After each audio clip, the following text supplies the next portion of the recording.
اگر یہ بات نہ ہو تو جو ظاہرہ اعمال کرنے والے لوگ ہیں ان کے حلیے بڑے نیکوں کے ہیں، ان کے ماتھے سجدوں سے سجے ہوئے ہیں، داڑیاں خوبصورت ہیں، تسبیحاں خوبصورت ہیں، تو وہ سارے ہی ولی اللہ بن جائیں، وہ سارے ہی اللہ کے برگزیدہ لوگ ہوں۔ مگر کیا ایسا ہے کہ آپ لوگ ان کو ولی سمجھتے ہیں؟ میرا نہیں خیال کہ ایسا ہے۔ اس کی مثالیں ہمیں بہت واضح طریقے پہ رسول اللہ صلی اللہ علیہ وسلم کی زندگی مبارک سے ملی۔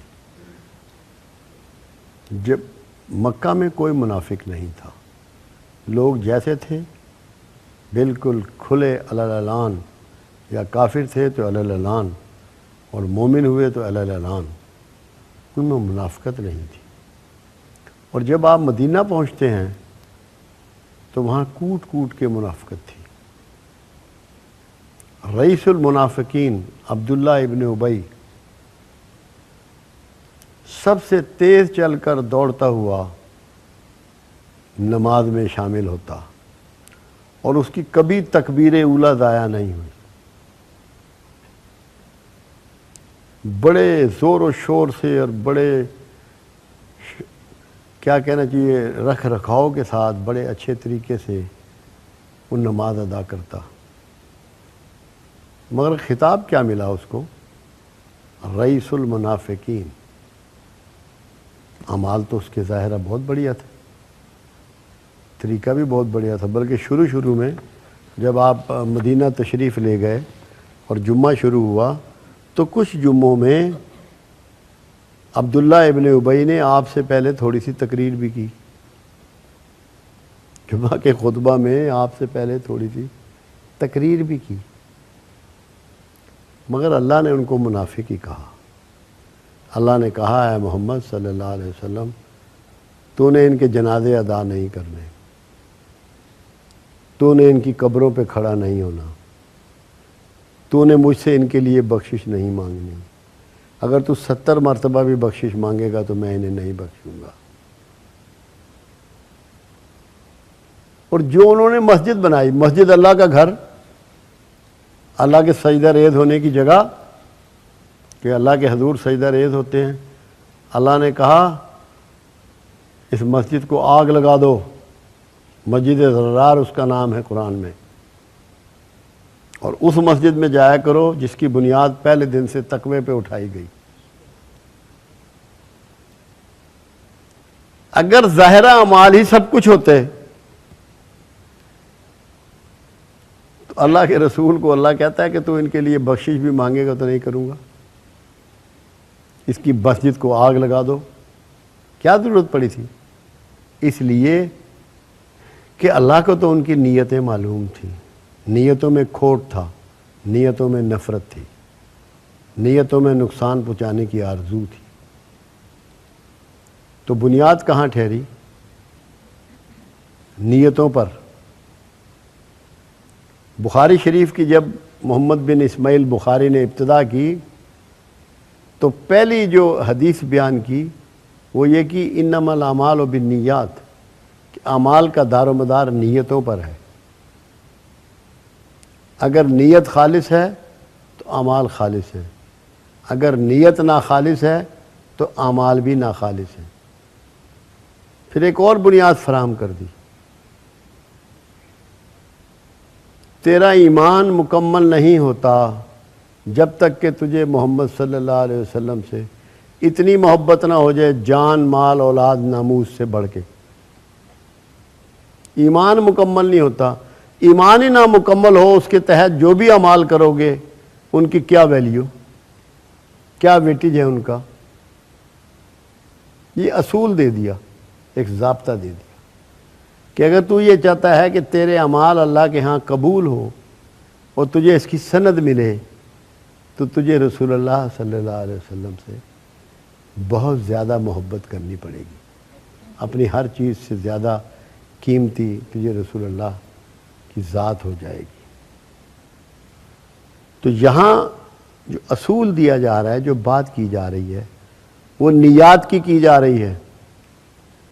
کتنی بڑی امپورٹنس ہے نیت کی، نیت پر ساری بنیاد اٹھائی گئی ہے۔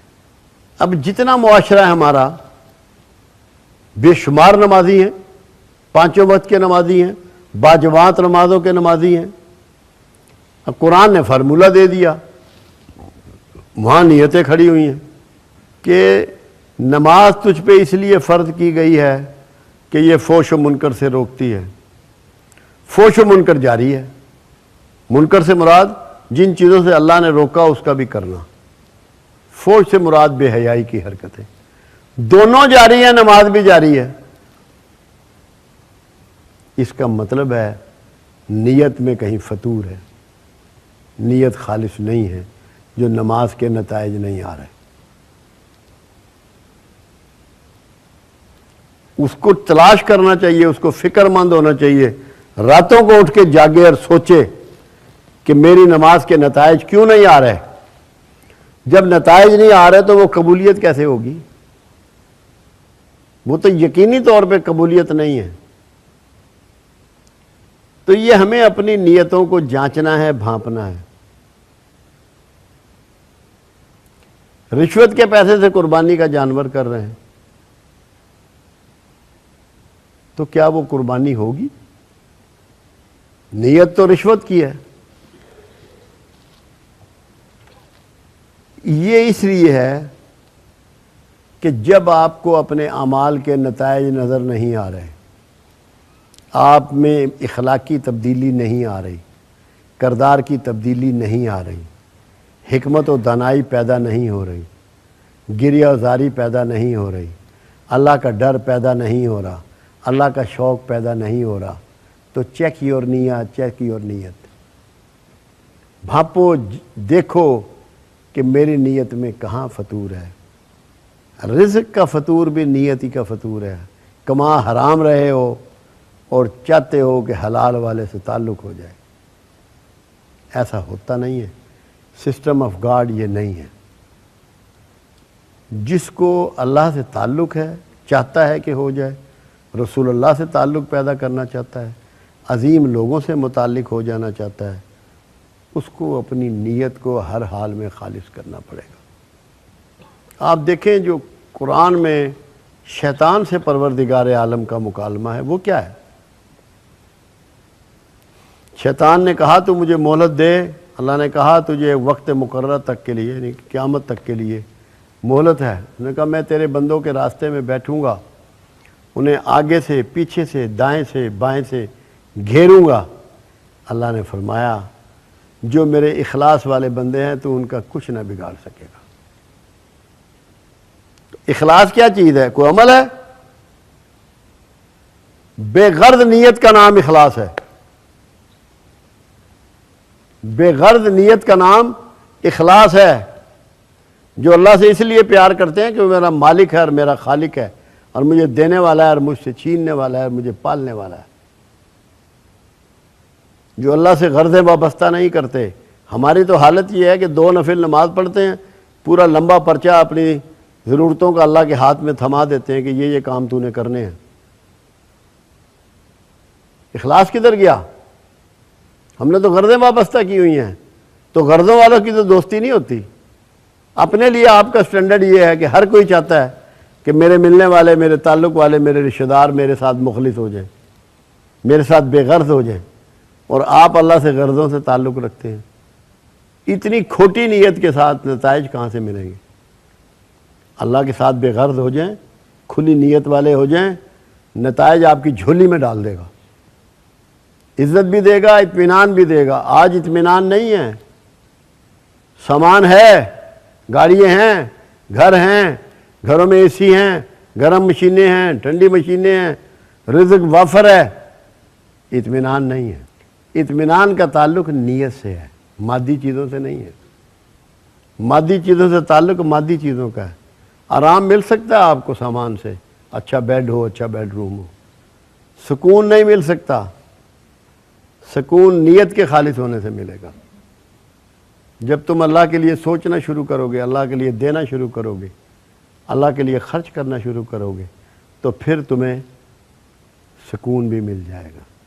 جب بانٹنا شروع کرو گے تو نیت تمام اعمال کی بنیاد کا نام ہے، اور ہر بندے کو اپنی نیت کا علم ہے، کسی سے اس کو پوچھنے کی ضرورت نہیں ہے۔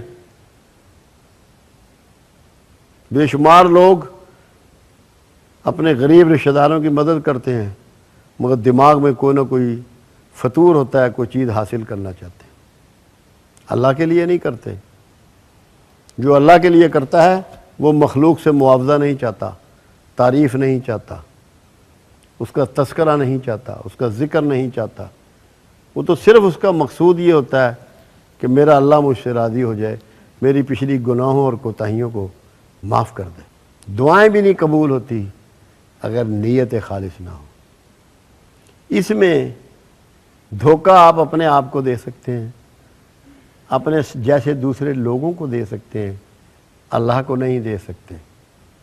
ایک شخص کا حساب کتاب ہو جاتا ہے، فرشتے اس کو جنت کو لیے جاتے ہیں، اللہ تعالیٰ فرماتا ہے اس کو روک دو اور دوزخ میں ڈال دو۔ یا اللہ اس کے تو اعمال سے کاغذ کالے ہو گئے، اتنا کوئی لکھا گیا۔ فرمایا فرشتوں کو ایک چیز وہ ہے جو تم نہیں جانتے، میں جانتا ہوں، وہ اس کی نیت ہے۔ تم عمل اور زبان سے بات کی ہوئی ریکارڈ کر سکتے ہیں فرشتے، نیت کا حال اللہ نے اپنے ہاتھ میں رکھا، کیونکہ نیت کا معاوضہ بھی وہ خود عطا کرتا ہے۔ تو نیت جو ہے اس پہ آپ اور صوفی جتنے بھی گزرے ہیں ان کی بنیاد نیات پہ اٹھی ہے، ظاہرہ رویے کے معاملات ان کے نہیں تھے۔ نیت خالص اللہ کے لیے تھی، اور جس کی بھی نیت اللہ کے لیے ہو جائے گی اللہ بھی اس کا ہو جاتا۔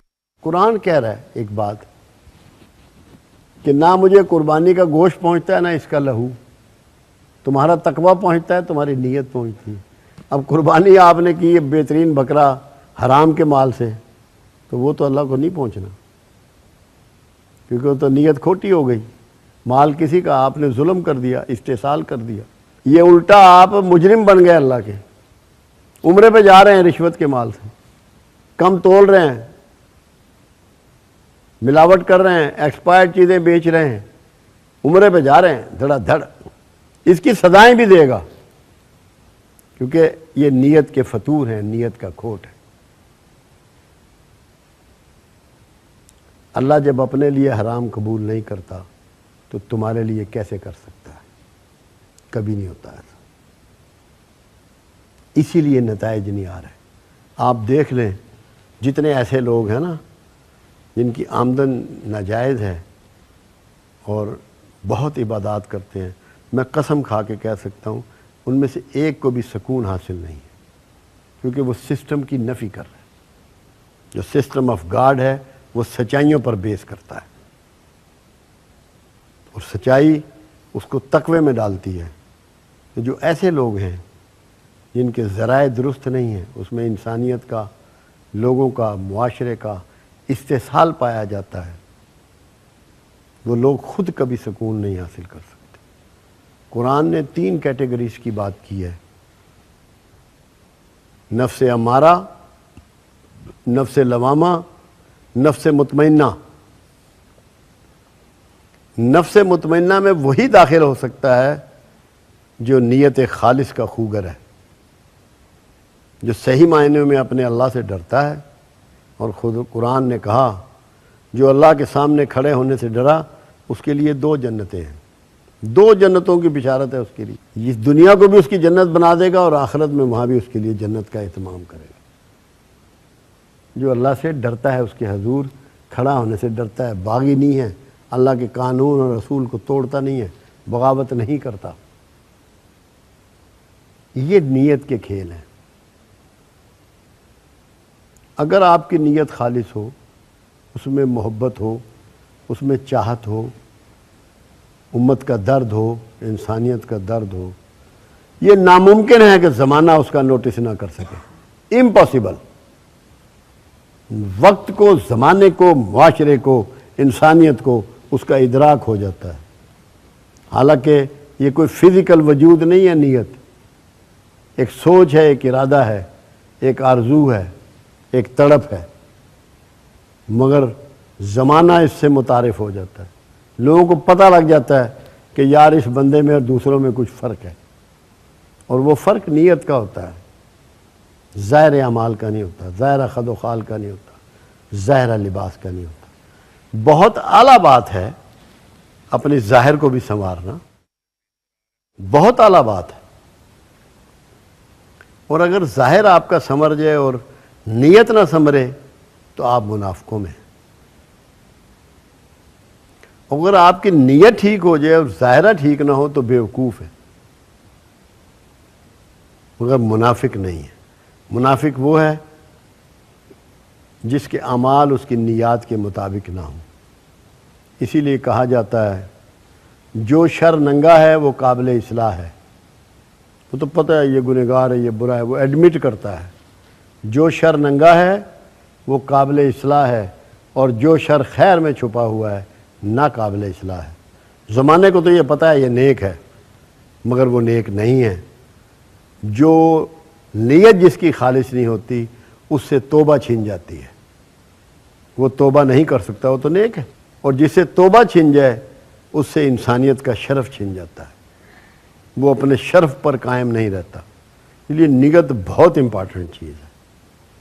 اسی لیے صوفیوں نے کہا کہ طریقت شریعت کی نیت ہے، چلنا شریعت پہ ہے مگر نیت کے ساتھ۔ جو نیت کے ساتھ شریعت پہ نہیں چلتے وہ اپنے آپ کو دھوکہ دے رہے ہیں، مخلوق کو دھوکہ دے رہے ہیں، اللہ کو تو دے نہیں سکتے۔